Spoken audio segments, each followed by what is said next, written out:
I mean, look, a lot of guys aren't going to have a problem with this, but I had like a huge problem with this. Like, as soon as I saw it, I mean, when I say I have a problem, I suppose you only have a problem if you actually even accept the series and you're actually even going to watch it. From the beginning, I've already said I wasn't even going to watch this thing, but just out of like just pure Terminator fan, I'm a fan, everything. I saw it and I'm like, guys, you've got to be having a laugh.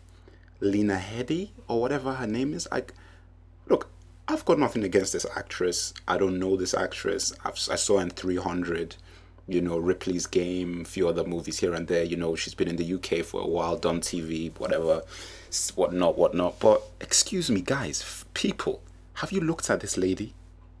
Have you looked at this lady and compared her to Linda Hamilton? I mean, have you looked at this lady and compared her to the original Sarah Connor? How does a casting director look at Lena Headey and say, yes, this is going to be Sarah Connor? What are you thinking? I don't understand. It doesn't make sense. Like, this is supposed to be somebody whose self has been has training herself, guns, weapons, gone through like the intense psychological trauma and all this stuff. And she's going to look like the Sarah Connor that we're seeing in this TV show. She looks great.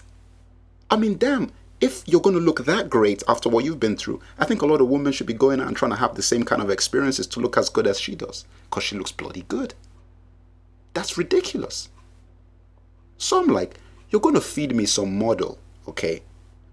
And tell me that this is Sarah Connor wearing, in the beginning scene, wearing like some ridiculously short skirt, which didn't make any sense to me. I'm like, what? Or maybe that was a spin-off of the waitress outfit that she wore in T1, maybe. I didn't even understand what that was about. But a killing clincher for me, the clincher, is the fact that if she's going to look that good and she's going to look that young, what about bloody John Connor? Bloody John. This guy looks like he's her sister. I'm looking at this series. I'm like, these guys, they do. This does not look like she could possibly be this guy's mother. What's his name? Decker, the Decker guy. Which I have no problems with his performance as John Connor, was fine because John Connor, the people who've played them, I think the Style guy was the only guy who I think was even really that good. Edward Furlong to me I was never really a fan of his performance as John Connor anyway. So Nick Stahl, I think his was the best in T3 of John Connor. So it wasn't a big deal. The Decker guy is not a big deal, but this guy cannot be the son of the Sarah Connor that Lena Headey is playing. It cannot be. So anyway, look, you take all of this stuff in and you're like, okay, fair enough, we're going to roll. Then you're moving in and saying that, okay, fine, I can't even accept that these people are supposed to be mother and son. But then the whole atmosphere is feeding into that. You've got the music, which is basically like Dawson's Creek stroke, mixing in some Terminator-esque sounds, but it's basically Dawson's Creek. In fact, the whole thing is basically Dawson's Creek in Terminator world. Then, to just emphasize how teeny this thing is and how ridiculous this series is going, you get the classroom scene where this John Connor's in the classroom. Now, my issue with this is that, look, Terminators are supposed to be low-key, trying to maintain cover and whatnot. This Terminator, who to me does not even look like a Terminator, just looks like some big guy that they got, comes into the classroom and starts calling names. Is that how? That's the technique you're going to use to find John Connor? The big mission you've got is to go into a classroom and call names? I mean, even if you're going to call names, you find out that John Connor's in the classroom, you're going to start shooting up the classroom? First of all, that's crazy. That's crazy already because you've blown your cover. So as a Terminator, you're a crap Terminator. Second thing is that why the hell is the gun in your leg? Why do you have to tear your leg open? I'm like, couldn't you put the gun in your pocket? Put the gun inside a case, hide it somewhere, hide it in the classroom before class or something? Why did it have to be in your leg? It had to be in your leg to have dramatic effect. That's the only reason why that thing is happening. Okay, that was stupid. And also, it attracts too much attention. Fine. So this guy starts shooting up this classroom. And I'm sitting there, I'm thinking that this is an American show.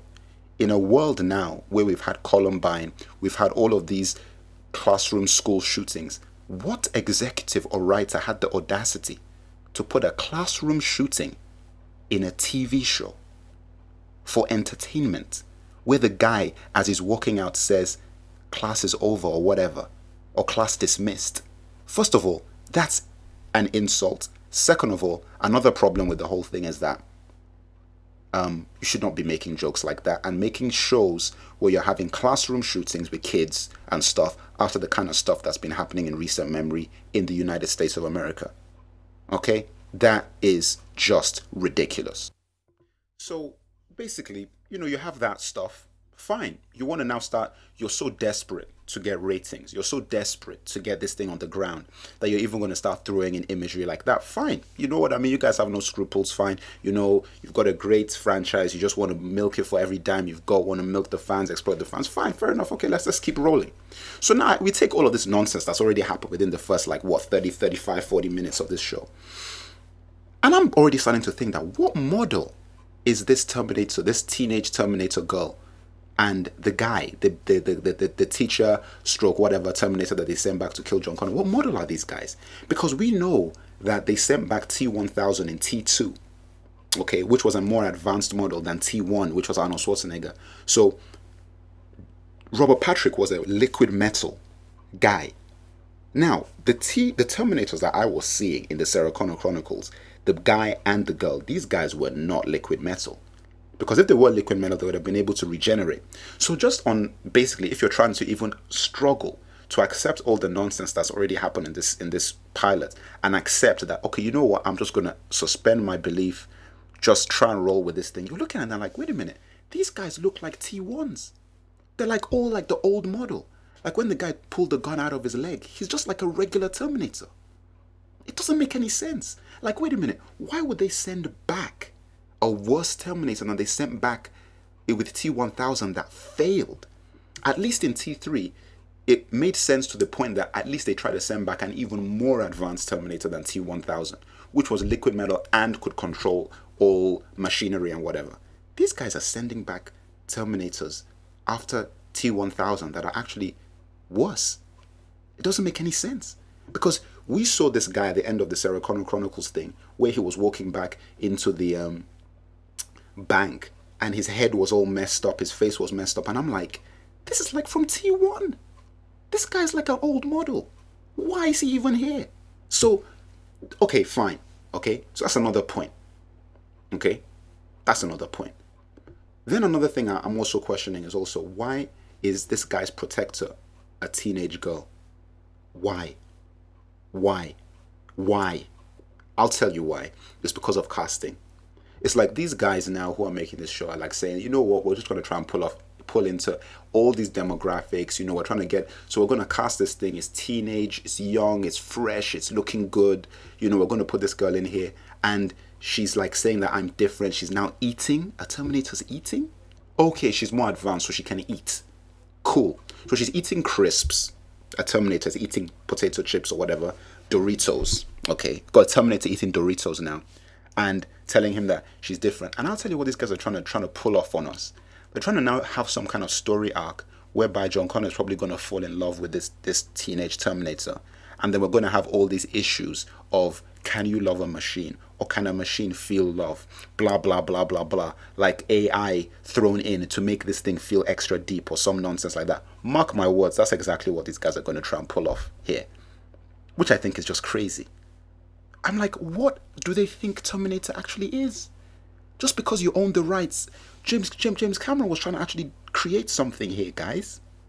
We've already seen Alien versus Predator Requiem and the debacle that is. I'm like, guys, why? Why do you need money that much that you're going to mess this whole thing up?